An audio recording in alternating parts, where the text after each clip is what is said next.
Gusta. Okay. Pag-usapan natin ngayon itong isang idea mula sa mga material na binigay mo. Parang may lumulutang kasing tema eh.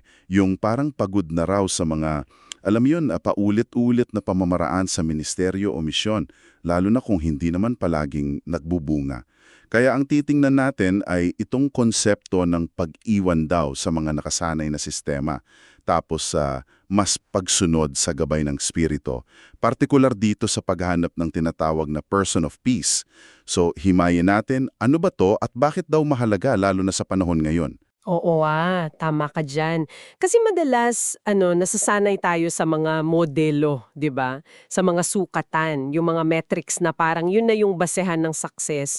Pero ang punto dito parang paglipat ng focus. Hindi na yung ano ba yung pinakamagandang sistema, kundi sino yung taong inihanda ng Diyos sa isang partikular na lugar, sa isang partikular na oras. Para siyang pagbabalik dun sa mas simpleng approach ni Jesus yung nakaugat sa tao.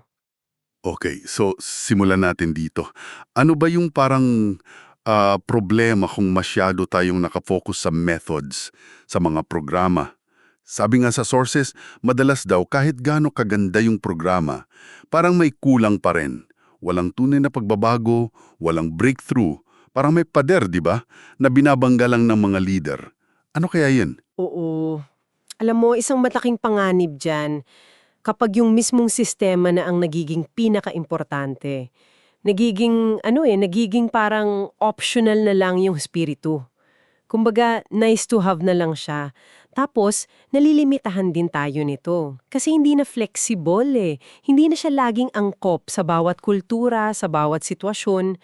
At ang masama pa, baka nasasagasaan na natin yung mismong gustong gawin ng Diyos. Kasi nakakahon tayo. May magandang analogy sa isang source eh. Mula Genesis hanggang Acts daw, yung paglawak ng kaharian, hindi naman daw parang blueprint na sinusunod, kundi parang pag-ihip ng banal na hangin. Hindi mo ma-predict exactly, pero may direction, may power. Pag yung method na kasi ang sinasamba mo, nawawala yung espasyo para dun sa, alam mo yun, sa sorpresa ng espiritu. Dito na nga siguro papasok yung konsepto ng person of peace, no? Yan yung madalas mabanggit. Ito yung parang alternatibo o susi. Pero ano nga ba talaga ito? Yung description sa sources. Kasi parang hindi lang siya basta mabait na tao. Tama ba? May mas mas specific. Oo, tama ka. Higit pa sa pagiging palakaibigan lang, sila yung mga tao based sa Luke 10 na parang bukas yung puso, bukas yung isip, hindi lang sa mensahero, kundi pati sa mensahe mismo. Spiritually receptive, kumbaga. Tapos, sila yung may natural na impluensya sa kanilang network, sa komunidad nila, alam mo yon. At dahil dito, sila yung madalas nagiging parang gateway, yung daan para makapasok yung mensahe sa isang lugar na dati baka sarado. Isipin mo sina Lydia sa Acts, si Cornelius, o kahit yung babae sa Samaria. Sila yung naging susi para sa mas malaking grupo. 'Di ba? Kadalasan, sila yung hindi mo ine-expect, kaya hindi ito matter ng galing sa diskarte. Mas kailangan dito yung tinatawag na discernment, yung kakayahang makita, makiramdam, kung saan na kumikilos ang Diyos. Gets.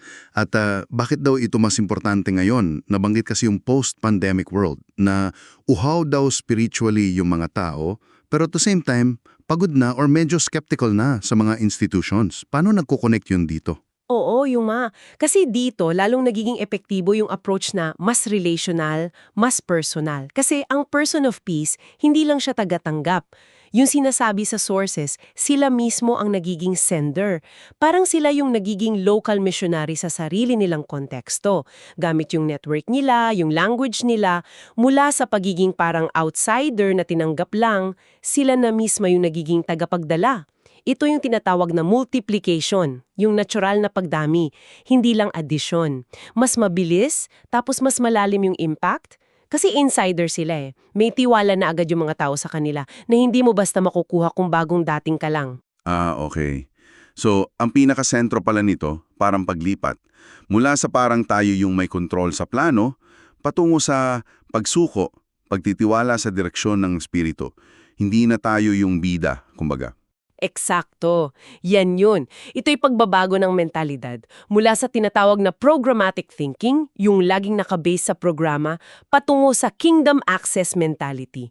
Ang tanong, hindi na lang paano ko ito gagawin, kundi mas parang, Panginoong, saan ka na kumikilos? Sino yung inihanda mo na makakasama ko dito? Kailangan dito yung pagiging handang maantala, mabago yung plano mo, yung interruptible ka dapat, at pag-focus sa relasyon, higit sa resulta agad-agad. Pagtitiwala lang talaga na ang Diyos ang pinakamahusay na strategist at madalas yung mga paraan niya mas simple, mas nakatuon sa tao kaysa sa mga komplikadong sistema natin. Malinaw na malinaw. So, para sa iyo na nakikinig ang buod siguro ng napag-usapan natin, sa halip na maghanap lang lagi ng pinakamagandang metodo, mas mahalaga raw yung pagsunod sa Espiritu. Patungo sa tamang tao yung person of peace. Sila yung maaring susi sa mas malalim at pangmatagalang pagbabago. Tama. At bilang panghuling palaisipan na lang siguro para sa'yo, paano kung yung susunod na malaking hakbang na hinahanap mo? Sa trabaho mo, sa komunidad mo, kahit sa pamilya mo?